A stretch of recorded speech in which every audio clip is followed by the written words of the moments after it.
Hello, dear kiddos. Hope you're doing good. So, we have reached part 5 of the PYQ marathon. So, the last set of 10 questions for botany, right? So, question number 41 to 50 is what we are going to cover today. And let us begin. Before that, what are the concepts covered in these 10 questions? Somatic hybridization, protoplast fusion, plant tissue culture, somatic embryos, callus formation, pollen biology, in vitro techniques, genetic variation in plants.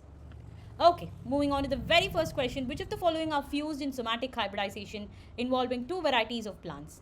A. Somatic embryos, B. Protoplasts, C. Pollens, D. Callus. Your time starts 3, 2, 1 right now.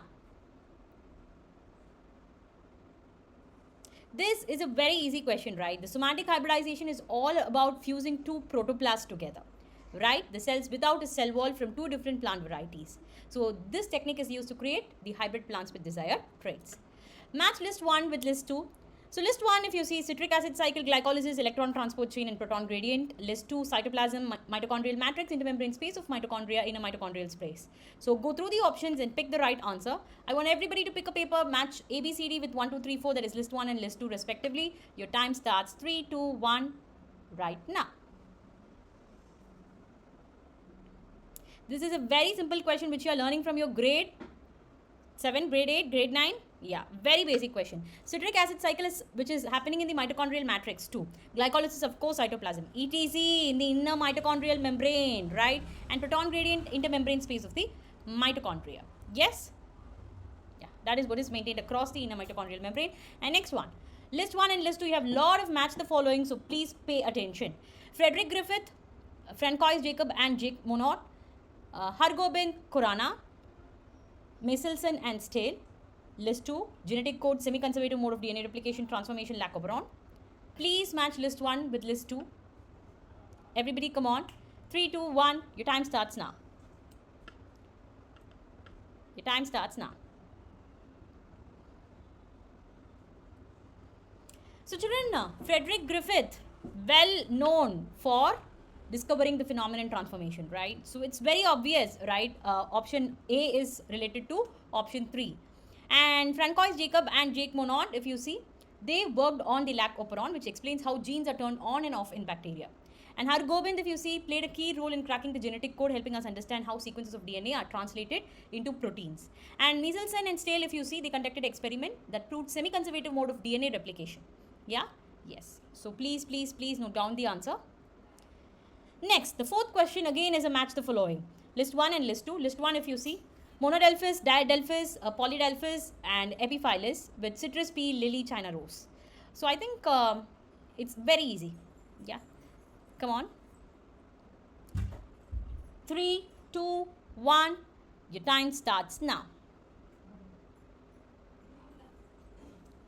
Come on, kiddos. Yeah. So the answer is, so what is monodelphis, diadelphis, polyadelphis? Monodelphis is where the stamens are fused together to form a single bundle, which is obviously seen in China rose. Diadelphis, where all the stamens fuse to form two different bundles, pea plant. Polyadelphis, where all the stamens fuse to form more than two, that is citrus. Epiphyllus, where the stamens are attached to the petals, right? That's in lily. Here goes the 45th question. Identify the correct description about the given figure. Look at the figure, children. Is it water pollinated flowers showing stamens with mucilaginous covering, or cleistogamous flower showing autogamy, compact inflorescence showing in complete autogamy, wind pollinated plant inflorescence showing flowers with well exposed stamens? What do you think? The time starts 3, 2, 1 right now.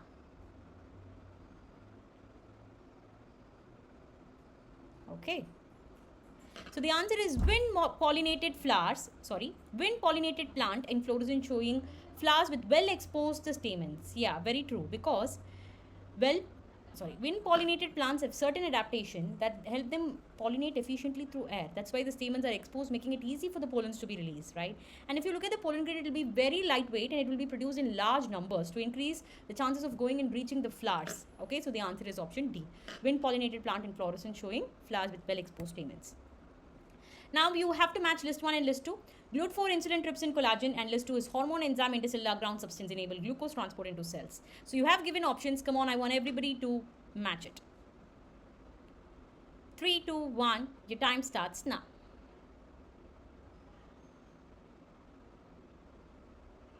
Yes. And the answer is option D.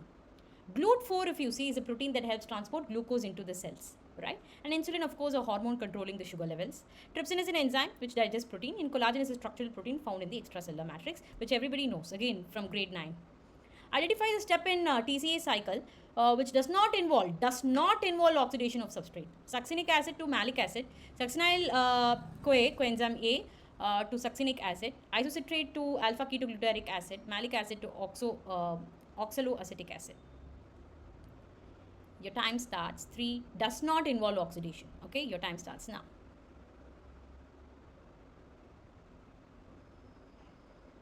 Okay, and the answer is succinyl CoA to succinic acid. Why? Because in the TCA cycle, if you see this conversion, right, succinyl CoA to succinic acid is a special step. Here, instead of oxidation, the substrate level phosphorylation will happen. Okay, which means energy is directly produced in the form of GTP or ATP during this step. Whereas in the other options, if you see, both oxidation, so if you see the others are oxidation reactions. Okay. Spraying sugarcane crop with which of the following plant growth regulator increases the length of the stem, thus increasing the yield? Gibberellin, cytokinin, abscisic acid, auxin. An important growth regulator which is increasing the length of the stem and thereby increasing the yield. The time starts. 3, 2, 1 right now. It's a simple one. Yeah, the answer is gibberellin. Okay, it's the important plant regulator promoting stem elongation. Okay, when it is applied in sugarcane, it increases the length of the stem, which gives better yield. Again, match the following. List 1, rose pea, cotton mango. List 2, twisted estivation. Perigynous flowers. We have already seen a question related to perigynous. Important. Droop, marginal placentation. So what do you think? Match everything? 3, 2, 1. Your time starts now.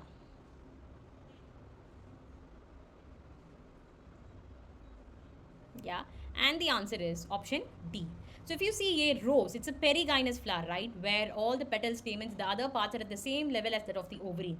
Yeah, and if you look at this pea plant, it has marginal placentation where the ovules are attached along one side of the ovary. Yeah, and cotton, if you see, it exhibits twisted estivation where the petals overlap each other in a twisted manner. And in mango, the fruit is drooped, which means it's fleshy and contains a single seed enclosed. Okay. And which of the following statement is correct regarding the process of replication in E. coli? DNA-dependent RNA polymerase catalyzes polymerization in one direction 5 prime to 3 prime. DNA-dependent DNA polymerase catalyzes polymerization 5 prime to 3 prime as well as 3 prime to 5 prime. DNA-dependent DNA polymerase catalyzes polymerization 5 prime to 3 prime. DNA-dependent DNA polymerase catalyzes polymerization in one direction 3 prime to 5 prime. Your time starts. 3, 2, 1 right now. It's a very well-known question. The process of replication in E. coli. And the answer is it's DNA dependent DNA polymerase. Okay, and the direction is 5 prime to 3 prime. Why? One key point to remember here is this enzyme DNA dependent DNA, it cannot add nucleotides in 3 prime to 5 prime direction. It can work only in 5 prime to 3 prime. Yeah, yes. Okay, with that we are completing the botany question. 50 questions so far we have completed in 5 parts respectively, and I hope you all enjoyed. Now moving on to the next 50 questions from Zoology 2024 for PYQ Marathon. Be ready for that. Prepare yourself. In the upcoming days, you can expect all the 50 questions. And until then, stay tuned and do not forget to like, share and subscribe. Ta-da, bye-bye.